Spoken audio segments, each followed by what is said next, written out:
All right, so today we're taking a look at the Ninja Sizzle versus the Ninja Sizzle XL. So this is their older model. This one right here is going to be smaller right off the bat. You're also gonna notice that this has a knob up at the front and it doesn't have a display screen like the XL does. The second thing here is obvious right here. This is the smaller one. This one's larger. I would say this is about 25% larger, but there is quite a lot more space on the grill. So you can see it goes across just like this. Now, both of them are also gonna be grills and griddles. So right now I've got the grill attachment on the XL, and you can see that these are attachable, which is great because it really makes these easy to clean. And then over here I have the griddle attachment on the original. Okay, but you gotta know that this one also has a grill attachment and this one also has a griddle attachment. I just have them sitting over there. So don't worry, you're gonna get both attachments on either one. Now another similarity of these two is the fact that they do have the smokeless lid, and this is perfect for indoor grilling. That's why this is an indoor grill. It actually has a cover on the top that's gonna stop that smoke and oil splatter. Now there will still be some smoke that comes out of these, so I do want you to know that, but it is definitely not a lot. It's not something that's gonna put off your smoke alarm or anything like that. It's more so just so it doesn't fill up your room with smoke and the oil doesn't splatter. Honestly, I feel like the oil part is more of a benefit than the actual smoke part, in my opinion. Now these lids can actually pop off as well. So if you wanted to use these as more of like an outdoor grill, or this is just kind of getting in your way, both of these will come off. They're really easy. You just slide them off. You can see there's two different little nodes right there, and those just slide into place on the back of the grill. This is more so the configuration that I would use outdoors. Also, I would be using this in camping as well. But if you are someone who still wants to cover them up, it's nice and easy. All you gotta do, throw it back on and it's gonna close. You can see it's very flush on the sides as well, so it does cover all the way around. Okay, now onto the front, we've got our screen display here. So they did upgrade that. I really love this screen display. It's honestly just a lot more modern, and you do have more options here as well. So you've got two different modes.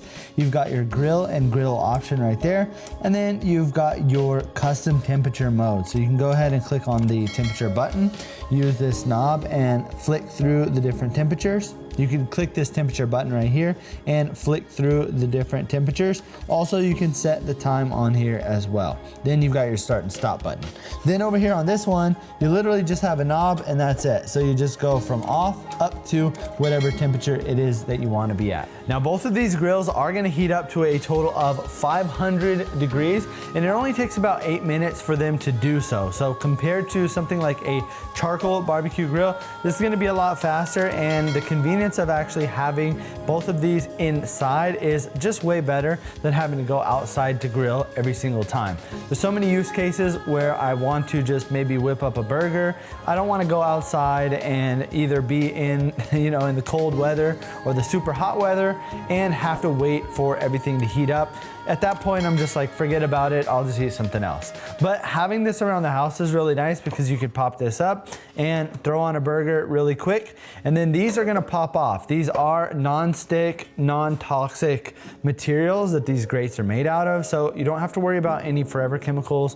And it's nice because these are easily wipeable. Plus they are dishwasher safe as well. So you can just throw these into the dishwasher, making them really easy to clean up. So as far as the food capacity that you could fit on here, this one right here, I would say you could fit about 6 burgers, and this one can fit about 10 burgers. Then when it comes to steaks, I would say about 3 full-size steaks on here, and this one could probably do about 5 or 6 full-size steaks. Up in the front on this one, you're gonna notice that the drip tray is right here. So there's no hole down here at the bottom. This just comes out, and then you basically gotta dump this whole thing out to release the oil that's on the bottom right there. This one has a smaller oil drip tray right here, but that's because if you go down here at the bottom, there's gonna be a tray that you're able to pull out. This tray down here at the bottom slides out, and you can go ahead and dump that out and clean it separately. So I do think that that is an upgrade, especially the fact that this has a lot more surface area and is gonna collect a lot more oil. They definitely needed to add that drip tray. Now let's take a look at the heating element. So you can see that they have a different design here. This one has a kind of like a figure 8 up and down kind of design. And then this one looks very bare minimum, but both of these again are gonna heat up at about the same time, and they have edge to edge heating technology. So you're not gonna get any cold or hot spots on the grill. It's a very even cook, and that is number one because of the design of these coils right here, but also the design of the bottom of the plate.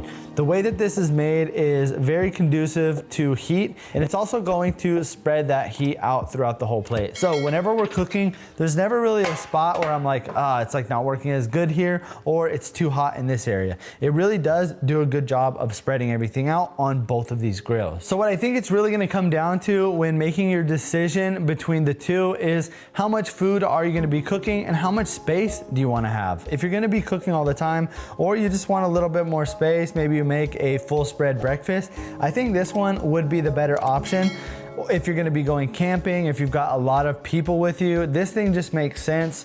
This one I would recommend more so for the person who either lives by themselves or it's like 1 or 2 people and you don't necessarily use it that often. Also, if you just want the newest and best tech, this is nice that it has that display up on the front. And overall, I would say the aesthetic of the XL just looks a little bit better. You got their logo branding up here at the top. They've got these bezels. This one is kind of just flat and boring. Even up here on the front, you can see that it's got the Ninja right here, this little plate right there, and then it says Sizzle up there. This one kind of has the same thing here. It's got the Sizzle Pro, and then it has this little lift lid right there. So I think the aesthetic of this one looks better. I don't think a lot of people are gonna be picking their grill off of aesthetic. So I think it really just comes down to how much space and how much cooking area do you actually need. So hopefully this review helped you decide which grill is better for you. Honestly, they're both great grills, but again, it really is just gonna depend on how much space you need to use. And if you're looking for an indoor grill that can do it all, I would definitely recommend either of these.